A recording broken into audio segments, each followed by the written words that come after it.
Olá pessoal, hoje a gente vai começar a observar um pouco mais umas expressões chamadas de polinômios que tem muito a ver com as funções que vocês já estudaram anteriormente.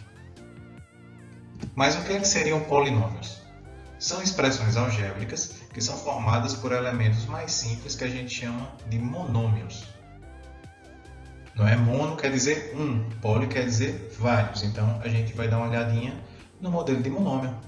O monômio AX, que, para dar outro exemplo, pode ser aí esse elemento 3x, tá bem?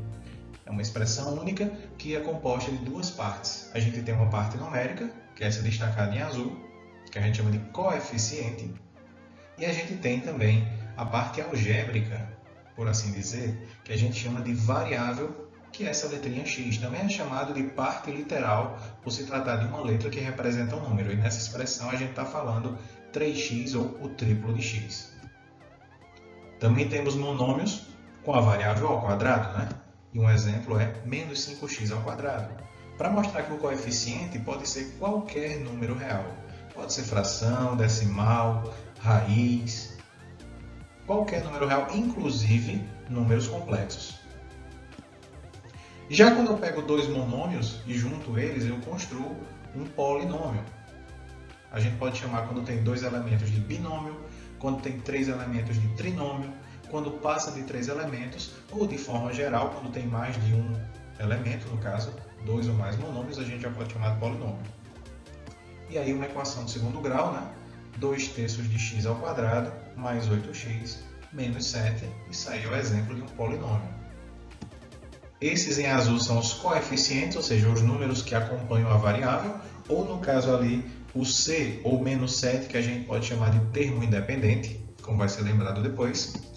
E x ao quadrado a gente chama de parte literal ou de variáveis. Por quê? Porque esses valores mudam, esses valores variam. Tá? E de forma geral, quando a gente quer um polinômio na variável x, ou seja, a gente está sempre substituindo x por algum valor de acordo com a situação, né? Perceba que o polinômio é uma expressão enorme que tem um coeficiente, que seria esse AN, ou o AN-1, tá? Ou o A1, por exemplo. Eles são coeficientes porque todos acompanham a variável, né? Essa variável x. E tem um ponto interessante que esse n está indicando a ordem desse termo. E quanto mais a gente avança no polinômio, a gente vê que essa ordem vai diminuindo. Menos 1, até a gente avançar mais e chegar nesse termo mais simples. E por último, a um termo que não tem x, ó, que a gente chama também de termo independente, como eu já tinha falado, né, e vai ser repetido mais algumas vezes. Esse termo x, só para dar uma lembrada, a gente sabe que o x, quando não tem expoente, é porque o expoente dele é 1, indicando a ordem do termo, ordem 1. Já o termo independente, ele deveria ter um x, e na verdade acaba que tem e não tem. Mas para fazer sentido para a ordem do elemento, para a ordem do termo no polinômio, você poderia perguntar, por que o último não tem x? Na verdade, ele tem. Seria o termo de ordem zero. Mas aí, todo x elevado a zero é igual a 1. E 1 vezes a, zero, vai ser o próprio a zero. Tá certo? Então, por isso que esse a zero não vai ter um x, porque é o termo de ordem zero. E esse x elevado a zero virou 1. Mais detalhes importantes. O expoente, o maior expoente na variável x é chamado de grau. Então, a gente pode chamar isso aqui de grau 1, por exemplo, o termo de grau 1. Aí começa a fazer mais sentido esse n, né? Para indicar o grau daquele termo. Mas o polinômio completo ele tem um grau. Por exemplo, esse polinômio aí, o p de x, né? Se você olhar para a variável, você vai ver que o expoente maior do x é o 3. Não tem outro expoente no x maior do que o 3. Então, esse polinômio ele é de terceiro grau, porque você olhou para o x, o maior expoente que ele tem é 3. Tá certo? Repetindo, o grau é o maior expoente da variável. Então, a gente olha para a variável e vê o maior expoente que ela tem. Esse aí vai ser o grau. E aí, ó, um polinômio do segundo grau, né? Porque a gente olha para o x e o expoente maior que tem é o 2. Percebe que agora começa a fazer mais sentido as expressões equação de segundo grau, equação de primeiro grau, função de primeiro grau, vem dessa definição do grau do polinômio. Veio um exemplo de polinômio do primeiro grau. Né? A gente olha para a variável não tem expoente, a gente já sabe automaticamente que esse expoente é 1, e como é o maior expoente, até porque só temos uma variável aí, tem que ser o grau do polinômio t. Temos aí também uma que poderia ser uma função constante. E essa função constante, ela tem grau zero, porque justamente para fazer a referência aqui do x elevado a zero. Então, esse seria um polinômio de grau zero. Essa expressão eu vou comentar já já, mas dê uma olhadinha aqui no expoente da variável negativo. Esse termo a zero, né? Ele também pode ser chamado de termo independente, porque ele é o único termo que não tem uma variável do lado. Como eu já expliquei, essa variável acaba se transformando no 1 e ela desaparece. Todo polinômio p de x igual a zero é chamado de polinômio nulo, mas vamos entender isso daí. Um polinômio nulo é um polinômio onde todos os coeficientes vão dar zero. E aí o zero, quando multiplica pelo x, também dá zero. Então, é um polinômio todo zerado. Tá bem?